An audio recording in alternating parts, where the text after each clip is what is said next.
Hi guys, it's Haf. I'm back again, and I'm filming a whole bunch of videos today. That's why I look exactly the same. I was watching a video from Anya Marie, where she's doing the 2015 reading challenge, which is you can find this on the Pop Sugar website. I will leave a link down below. And as soon as I started watching her video, I was at Pop Sugar downloading this because I love books and I like reading, and I have a pile of about 30 books next to my bed that I haven't read that need reading. So I thought I would have a go at this. And what I thought I would do is I would show you the first 6 books that I'm going to attempt to get through, and the categories that they actually come from. So I'll start with this one first. Some of these books probably fit more than one category, so it may be that I make them as 2 categories, or in the case of this particular book, 3 categories. This is Grace's guide to the art of pretending to be a grown-up. So this would actually fit under, well, published this year if you said 2014, but obviously it's not. It is a funny book, a book by a female author, and it is also a non-fiction book. So, and in some ways it's almost like a memoir as well, because she talks about her life and stuff like that. So that is one of the books I really want to read, and obviously it being non-fiction, it's a bit different to read than other books. Non-fiction? Yeah, it's not a story, it's everything in here is like real. Non-fiction means it's not made up. It's like real stuff. And this is also in sections, so I could read it bit by bit in between reading other books. So the next one is a book that I started and never finished, and not real. I can even see where I marked the page in this. This is John Green's Looking for Alaska. I picked this up along with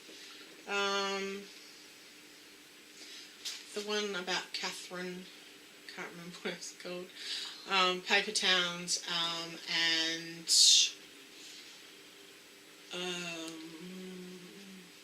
another one of his.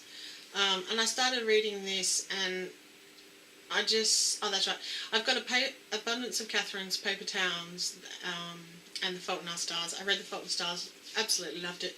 Started reading this one, and didn't love it as much.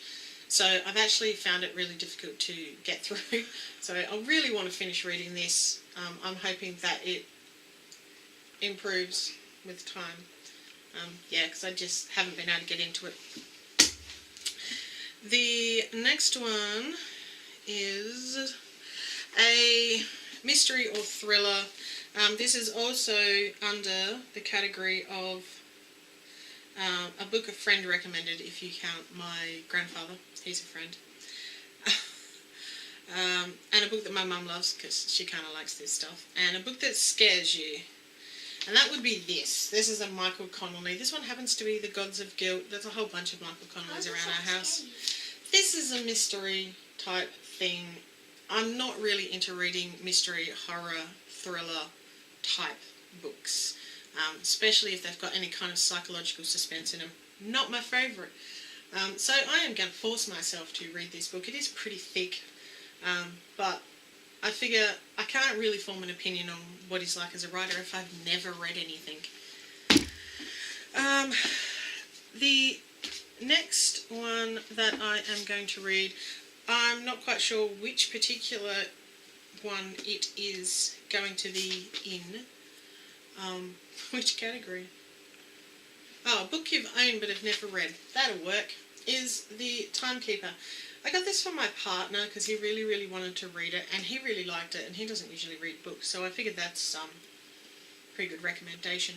So I thought I would read it and see what it's like. Mitch Albom actually wrote Tuesdays with Murray and 5 People That You Meet in Heaven, neither of which I've actually read but I have heard about, so thought I'd give that one a try. Oopsie, dropped the book on the floor. This one is fits in the category of book from an author you love but haven't read yet. This is a Di Morrissey. This one's called The Winter Sea. I've read several of her books. I really like her writing style. She's an Australian and she writes about Australia and Australian characters, and yeah, I've enjoyed all of the books I've read of hers so far.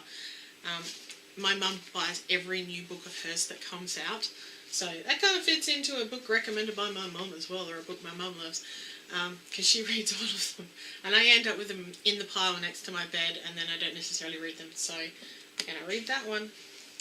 And the last one is a book with magic, and this is the book I am currently reading.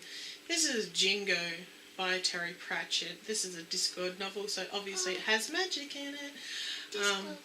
Yep, it's a Discworld novel. I absolutely love Terry Pratchett books. If I could find a Terry Pratchett book to fit every single one of these categories, actually I could for the trilogy, although I've already read it, which is the Bromeliad, if you didn't know, I would probably just all read his books, but I'd like to push myself out of my comfort zone just a little bit. So this is the book I am currently reading, and I'm trying to get through. Yeah, this is different from some of his other Discworld novels. All of them are slightly different, but Discworld is a magic book. It's really funny. It's like a book set somewhere you've always wanted to visit. I've always wanted to visit Discworld, even though it's a fantasy place that doesn't actually exist. So there you go. Yeah, so... And the Discworld's actually a floating turtle. It is a turtle that swims through space. Yeah, so those are the first books on the list. You obviously don't have to fit in every category. It's more about like challenging yourself, especially for books that you wouldn't normally read type thing.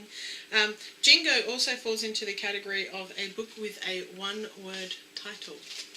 So there you go. I thought I had another one, but I must have put it back. I was going to pull out my Rudyard Kipling Just So stories, even though I've read all of the stories in it, because it fit a few of these categories. But I think I might try and stick mainly to books I haven't already read. That will be hard in the classic books because I've read so many of them. So that is the beginning of my reading challenge. I will probably update sort of once a month-ish to like see where I'm at and how many books I've managed to tick off the list of 50 books that are on here, or 50 categories that are on here. Yeah, so I will update you guys on that. If you want to, click down there and subscribe. Leave me a thumbs up if you like these kind of videos, and leave me a comment down below if you want to do this challenge. That would be really cool. I try to reply to all comments that are left to me. So I will see you in my next video. Bye! See ya.